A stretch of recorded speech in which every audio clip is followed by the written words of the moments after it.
Antusiasme tinggi diusung tim bulu tangkis Indonesia saat menggelar latihan perdana jelang bergulirnya turnamen All England pada 14 hingga 19 Maret 2023. Keceriaan terlihat kala tim Merah Putih bersemangat mengikuti sesi latihan yang berdurasi 2 jam pada Minggu waktu setempat.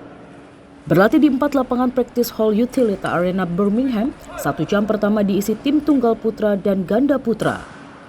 1 jam selanjutnya giliran tunggal putri, dan ganda campuran.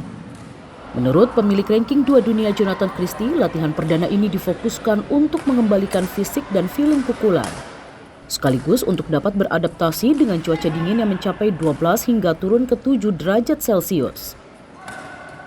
Mungkin lebih ke balikin stamina dulu kayaknya, soalnya kan 1 hari kemarin off, terus juga perjalanan jauh, jadi hari ini difokusin buat ya satu stamina fisik, terus kedua juga dari feelingnya gitu, karena kan dingin juga, jadi memang harus dibiasain.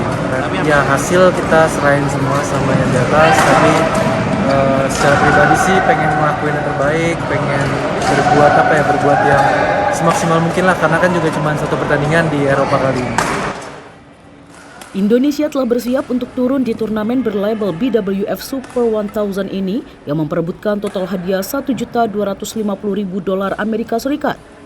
PBSI juga memberikan target lolos ke final untuk 4 sektor yakni ganda putra, tunggal putri, dan ganda putri. Tim Liputan Kompas TV.